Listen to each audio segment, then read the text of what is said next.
guys, jangan lupa klik like, comment, share, and subscribe ya. Oke, langsung aja cek.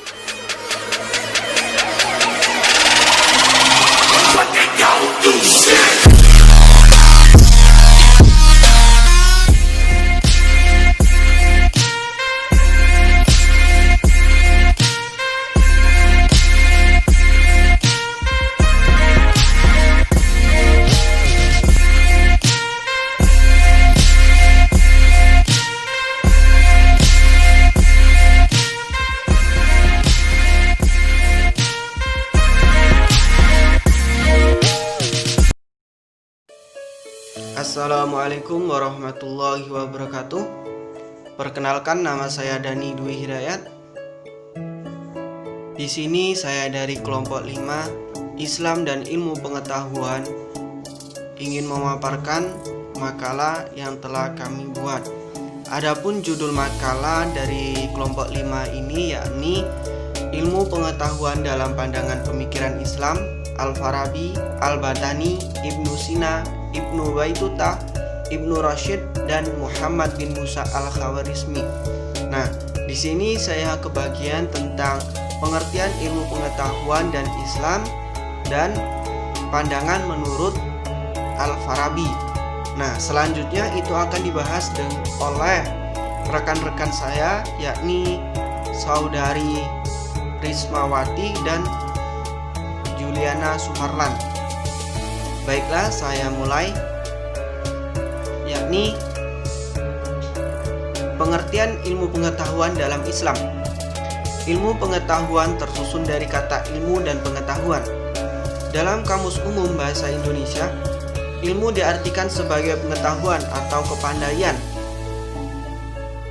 baik tentang segala yang masuk jenis kebatinan maupun yang berkenaan dengan keadaan alam dan sebagainya. Adapun dalam Oxford English terdapat 3 arti dari ilmu, yaitu yang pertama, informasi dan kecakapan yang diperoleh melalui pengalaman dan pendidikan. Yang kedua, keseluruhan dari apa yang diketahui. Yang ketiga, kesadaran atau kebiasaan yang didapat melalui pengalaman atau suatu fakta atau keadaan. Dalam bahasa Arab, kata ilmu jamaknya ulum diartikan ilmu pengetahuan. Adapun pengetahuan yakni mengerti, mengetahui, atau hal mengetahui sesuatu, segala apa yang diketahui, kepandaian, atau segala apa yang diketahui atau akan diketahui berkenaan dengan suatu hal. Ilmu pada hakikatnya berasal dari pengetahuan, namun sudah disusun secara sistematik dan diuji kebenarannya menurut metode ilmiah dan dinyatakan valid atau sahih. Adapun pengetahuan adalah segala sesuatu yang diketahui namun belum disusun secara sistematik dan belum diuji kebenarannya menurut ilmiah dan belum dinyatakan valid atau sahih. Dengan demikian, ilmu pengetahuan adalah pengetahuan yang sudah bersifat ilmiah. Para ahli menjelaskan tentang sifat dari ilmu tersebut menjadi 7 bagian. Yang pertama, memiliki objek yang jelas berupa fenomena atau sosial. Selanjutnya, menggunakan metode yang jelas berupa observasi dan eksperimen. Selanjutnya, telah disusun secara sistematik dan komprehensif. Selanjutnya, rasional. Yang kelima, sudah dapat diverifikasi atau dibuktikan kebenarannya di laboratorium. Yang keenam, memiliki tim respons yang jelas. Selanjutnya yang terakhir, terikat pada hukum-hukum yang serba pasti atau fakta yang sudah jelas. Islam dan ilmu pengetahuan sangatlah erat kaitannya. Ilmu pengetahuan merupakan salah satu aspek penting dalam kehidupan manusia. Dengan adanya ilmu pengetahuan membantu manusia hidup di dunia. Dan begitu juga dengan fungsi ilmu agama untuk membantu manusia di dunia maupun di akhirat. Dengan demikian, ilmu pengetahuan tidak ada terlepas dari ilmu agama. Selanjutnya, ilmu pengetahuan dalam pemikiran Islam Al-Farabi. Al-Farabi nama lengkapnya adalah Muhammad Ibnu Tarkham Al-Farabi, yang biasa dikenal dengan Al-Farabi. Di negeri barat Al-Farabi dikenal dengan nama Aven Nasr atau Al-Farabius. Ilmu pengetahuan terdiri dari ilmu dan pengetahuan. Dalam bahasa Arab, ilmu sama saja diartikan dengan pengetahuan. Dalam bahasa Indonesia, pengetahuan boleh disingkat saja. Ilmu dibedakan dengan artinya dari pengetahuan. Maksudnya, sudah tersusun secara sistematis dan teratur sehingga antara sebagian dengan bagian lainnya sudah merupakan satu kesatuan sistematik yang saling berkaitan. Sedangkan pengetahuan adalah suatu yang diketahui oleh panca indera, namun belum tersusun secara sistematik dan belum merupakan suatu kesatuan yang saling berkaitan. Pada hakikatnya, ilmu pengetahuan adalah hasil teoritis terhadap berbagai hasil pengamatan. Pasca indera dan akal pikiran terhadap berbagai fenomena dalam yang bersifat fisik. Contoh, seseorang yang memiliki susunan anatomi tubuh mulai dari gigi, telinga, kuping, mata, tangan, jantung, paru-paru, ginjal, dan sampai ke ujung rambut, maka ia akan memperoleh informasi atau pengetahuan berbagai aspek yang terdapat dalam tubuh manusia itu. Jika informasi tersebut disusun secara sistematik, maka jadilah ilmu kedokteran. Dan jika masing-masing diteliti dengan secara khusus, maka jadilah seseorang spesialis. Bisa spesialis jantung, spesialis mata, spesialis organ tubuh dalam, spesialis gigi, dan sebagainya. Al-Farabi sendiri memiliki teori tentang ilmu pengetahuan bahwa Al-Farabi berpendapat jendela ilmu pengetahuan adalah indera penglihatan. Sebab pengetahuan masuk ke dalam diri manusia melalui indera. Sementara pengetahuan totalitis terwujud melalui pengetahuan parsial atau pemahaman universal, merupakan hasil penginderaan terhadap hal-hal yang parsial. Jika mengetahui dengan daya dan indera adalah jalan yang dimanfaatkan jiwa untuk memperoleh pengetahuan kemanusiaan, tetapi pengetahuan indrawi tidak memberikan kepada kita informasi tentang esensi segala sesuatu, melainkan hanya memberikan sisi lahirnya, pengetahuan sisi lahirnya saja. Sedangkan pengetahuan universal dan esensi segala sesuatu hanya dapat diperoleh melalui akal. Menurut Al-Farabi, di dalam akal manusia terdapat kesiapan dan persiapan fitrah untuk membebaskan totalitas dari gambaran-gambaran inderawi yang bersifat parsial dan tersimpan di dalam daya vatansi dengan bantuan akal aktif, sehingga akal potensial pindah ke tingkat akal aktual, kemudian pindah ke tingkat akal mustafad atau akal yang dapat menangkap hal-hal yang bersifat material dan non-materi atau fisik dan metafisik, di mana ia membentuk seluruh objek rasional menjadi rasional secara aktual. Nah, dari akal aktif, suatu daya yang memungkinkan memahami objek rasional secara langsung. Menurut Al-Farabi, akal aktif yaitu seluruh ciptaan yang sudah ada pada zaman azali, yakni zaman sebelum diciptakannya.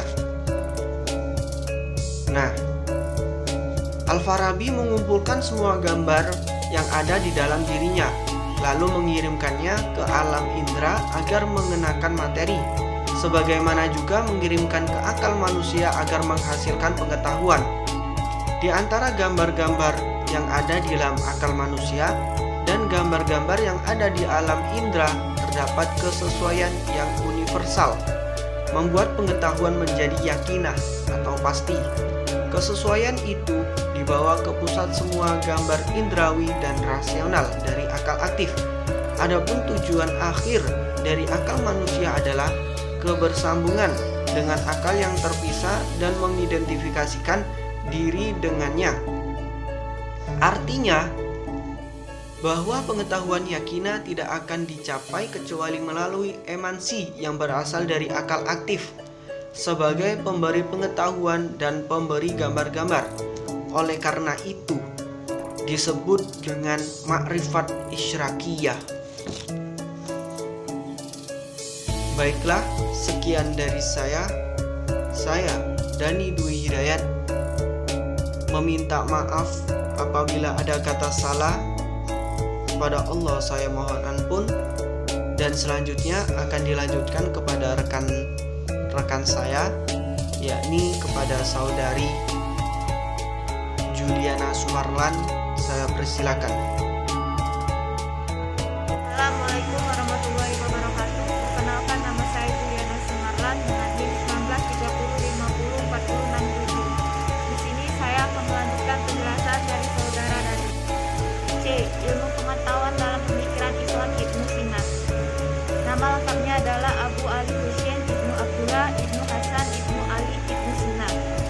Ibnu Sina dikenal sebagai intelektual muslim yang banyak mendapatkan gelar. Ia lahir pada tahun 370 Hijriah.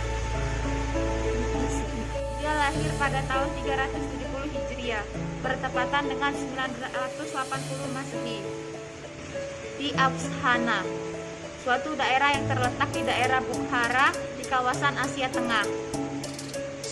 Teori emanasi dari Neoplatinus yang pernah diungkapkan oleh Al-Kindi dan kemudian dikembangkan oleh Al-Farabi, dikembangkan kembali oleh Ibnu Sina dan disesuaikan dengan ilmu Kalamnu Sina. Dalam teori emanasi tersebut mengadakan sintesia antara filsafat dan ilmu kalam.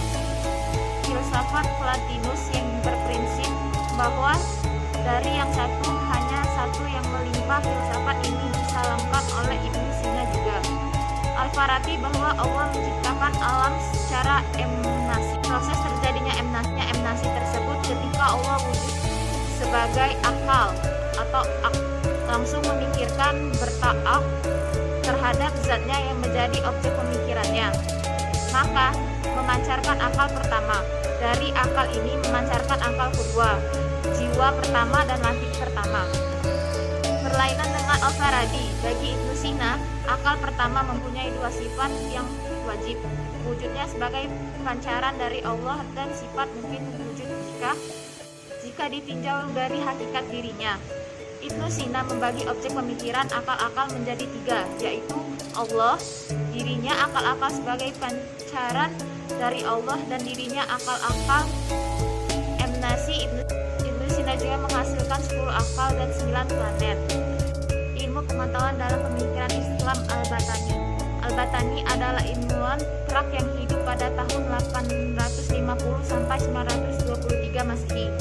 Dia adalah ahli astronomi terbesar di kalangan orang Arab. Nama lengkapnya Abu Abdullah Muhammad Ibnu Jabir Ibnu Sinan Al-Rakab Al-Harami Al-Sabi Al-Batani. Dia lahir di Haran dekat Urfa. Salah satu pencapaiannya yang terkenal adalah tentang penentuannya tahun matahari sebagai 365 hari, 5 jam, 46 menit, dan 24 detik. Sekian penjelasan dari saya. Assalamualaikum warahmatullahi wabarakatuh. Saya Rismawati, NIM 1930504066. Baiklah, saya akan melanjutkan materi dari teman saya, yaitu bagian E, F, dan G. E. Ilmu pengetahuan dalam pemikiran Islam Ibnu Baituta. Ibnu Baituta adalah seorang yang pintar juga dalam bersosialisasi, sehingga ia juga sangat dekat dengan kalangan sufi. Ia juga sering bercerita sosok sosok-sosok orang sufi dan keramahannya, zawiyah-zawiyah, kubur-kubur nabi, sahabat, ulama, dan lain-lain. Ibnu Baituta juga seorang yang sangat kritis terhadap sesuatu, sehingga ia juga sering mengkritik pengalaman-pengalaman syariat. Namun tetap dengan sikap yang baik, ia melakukan petualangannya mengelilingi dunia selama 29 tahun. Ia melakukan perjalanan-perjalanannya mengelilingi ke seluruh penjuru dunia. Ia menjadi sosok yang sangat menakjubkan karena pada saat itu ia dianggap sebagai seorang pelopor petualangan muslim abad ke-14 yang tidak pernah tertandingi. Jarak perjalanan Ibnu Baituta ini melampau rekor para penjajah Eropa di masa itu. Seorang sejarawan barat, George Sarton, bahkan mengatakan perjalanan Ibnu Baituta melampau jarak perjalanan Marco Polo. Ibnu Baituta telah melakukan perjalanan darat dan laut sejauh 120.000 km. Jarak tersebut merupakan pencapaian seorang penjajah yang luar biasa dan tak tertandingi saat itu. Di dalam pertualangannya itu, dia tidak hanya menemukan teman-teman baru, namun ia juga menemukan tambatan hatinya. Cerita asmara berawal dari perjalanan menuju Tunis. Pada saat dalam perjalanan menuju Tunis, Ibnu Baituta sempat merasa pesimis dengan tekadnya itu. Ia sempat berpikir akankah perjalanan sampai pada tujuan, dan pada waktu itu keadaan kota Tunis sedang sangat tidak baik. Hujan lebat menjadi sebuah hambatan bagi Ibnu Baituta dan rombongannya. Baju-baju mereka basah dan kotor karena terkena lumpur. Namun mereka sangat beruntung ketika Sultan Tunis masa itu, yang kemudian akhirnya Ibnu Baituta dan rombongannya itu diberi bantuan. Sultan Tunis langsung mengirimkan pakaian kebesaran Bah al-Baqi yang pada akhirnya disematkan 2 dinar emas. Baginya, pakaian itu sangat bermanfaat untuknya dan para musafir lainnya, setidaknya bisa dipakai untuk menangkal dan mengatasi demam dan membuat badannya menjadi terasa sangat segar kembali. Selanjutnya bagian M. Ilmu pengetahuan dalam pemikiran Islam Ibnu Rashid. Ibnu Rashid mengatakan bahwa ilmu pengetahuan yang sejati adalah ilmu pengetahuan yang didasarkan pada pengenalan kepada Allah Subhanahu wa taala dan makhluk ciptaannya dengan sebenarnya, serta ilmu-ilmu yang akan mengantar seseorang pada kebahagiaan akhirat.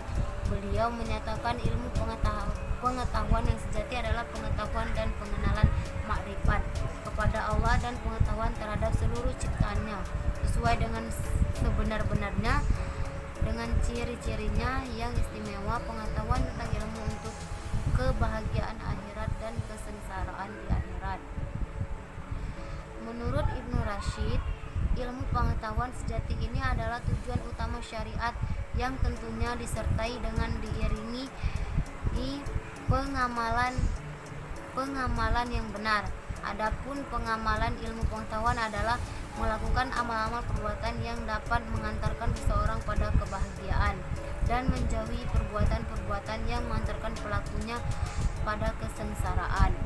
Dengan itu, menurut Ibnu Rashid, ilmu pengetahuan harus disertai amal perbuatan kebaikan yang mengantarkan seseorang pada kebahagiaan yang sejati. Ilmu pengetahuan dalam pendidikan Islam menurut Ibnu Rashid harus berorientasi membentuk nilai-nilai epistemik pada peserta didik, karena hasil akhir dari sebuah pengetahuan adalah lahirnya watak skeptis, epistemik, dan rasionalis. Hakikat objek pengetahuan itu sudah ada sejak sebelum akal mengetahuinya. Lalu pengetahuan tentang hakikat objek yang diketahui akal muncul setelah olah rasionalitas dan pemikiran manusia. Disinilah peran akal yang menentukannya sungguh pun demikian, Ibnu Rashid tetap mengakui keterbatasan akal dalam menangkap signal pengetahuan secara utuh dan holistik. Di dunia tidak asing lagi, Ibnu Rashid menjadi ikon kemajuan peradabannya, sehingga ada gerakan Averroisme. Tidak asing lagi di dunia ilmu pengetahuan keberadaan rasionalisme dan filsafati sebagai mazhab Ibnu Rashid. Beliau adalah pengibar bendera rasionalitas dan filsafat Islam dengan corak Yunani dengan perpaduan agama. Ibnu Rashid berupaya memadukan teks agama, wahyu, dan rasionalitas. Tidak heran jika Ibnu Rashid mendudukan akal pada posisi tertinggi dalam epistemologi ilmu pengetahuan, dan ulama-ulama Islam yang mendahului belum pernah melakukan apa yang telah perjuangkan Ibnu Rashid dalam memerankan akal sebagai ujung tombak epistemik, rasionalitas, dan filsafat. Di dunia filsafat, Islam adalah hal baru. Oleh sebab itulah, menurut Ibnu Rashid, rasionalitas dan aktivitas filsafati merupakan sumber ilmu pengetahuan yang utama. Bahkan wajib beliau mengajukan argumentasi beberapa ayat Al-Quran yang menunjukkan rasionalitas dan filsafat sebagai sumber pengetahuan. Ibnu Rashid menyatakan bahwa pengetahuan di luar teologi juga bersumber dari rasionalitas dan filsafat. Dengan ayat-ayat kosmologi, beliau menguatkan teorinya ini bahwa Allah Subhanahu wa Ta'ala memerintahkan manusia agar senantiasa mengamati, merenung, berpikir, dan mencari hakikat objek pengetahuan. Dan yang terakhir, bagian G, ilmu pengetahuan dalam pemikiran Islam Muhammad bin Musa Al-Khawarizmi. Al-Khawarizmi memiliki nama lengkap Abdullah Muhammad bin Musa Al-Khawarizmi. Beliau dilahirkan di daerah Khawarizmi, yaitu suatu daerah di bawah pemerintahan Provinsi Khurasan, sekarang bernama negara Uzbekistan, pada tahun 164 Hijriah sampai 780 Masehi. Beliau wafat di Baghdad, Irak pada tahun 232 Hijriah. Dan dalam literatur lain disebutkan bahwa beliau wafat pada tahun 235 Hijriah karena kepandaian dan kecerdasan yang dimilikinya mampu mengantarkan Al-Khawarizmi masuk pada lingkungan Dar al-Hukama, yaitu sehingga lembaga penelitian dan pengembangan ilmu pengetahuan yang didirikan pada masa Bani Abbasiyah oleh Khalifah Harun ar-Rasyid di barat, terutama di Eropa. Al-Khawarizmi dikenal dengan nama algorisme atau algoris. Beliau dikenal sebagai tokoh muslim yang banyak membangun dan menemukan teori-teori matematika. Salah satunya aljabar yang oleh para ilmuwan barat disebut aritmetika, ilmu hitung, yaitu dengan menggunakan angka-angka Arab. Muhammad bin Musa Al-Khawarizmi merupakan seorang ilmuwan muslim terkemuka yang telah banyak memberikan kontribusi bagi peradaban umat manusia. Sebagai seorang tokoh besar pada masanya, Al-Khawarizmi telah menghasilkan banyak karya-karya monumental, antara lain dalam bidang matematika, astronomi, dan dalam bidang lainnya. Dalam bidang matematika, beliau banyak memberikan sumbangan yang berharga, khususnya bagi pengembangan ilmu aljabar dan aritmetika. Sedangkan dalam bidang astronomi, beliau dikenal sebagai salah satu pendiri bidang astrolabe dan telah menyusun kurang lebih 100 tabel tentang bintang. Perkembangan ilmu matematika dan astronomi sangat dipengaruhi dan bertumpu pada hasil pemikiran yang telah dikemukakan tersebut. Selain mengembangkan pengetahuan tentang perhitungan, Al-Khawarizmi juga memberi kontribusi besar dalam perkembangan ilmu falak yang dibuktikannya dengan berbagai karyanya di antara kitab Al-Amal bin Al-Ustulat, kitab Jadwal An-Nujum wa Harakatuha, kitab Asy-Shinhit, kitab yang memuat tentang diagram astronomi. Selain itu, Al-Khawarizmi ikut andil dalam mengukur lingkaran bumi dan lain sebagainya. Selain ahli matematika dan ilmu falak, Al-Khawarizmi juga merupakan ahli dalam ilmu geografi dan seni musik Arab yang dibuktikan dengan beberapa kitab karangannya mengenai hal tersebut. Sekian dari kami. Apabila ada kata salah kami minta maaf, kepada Allah kami mohon ampun.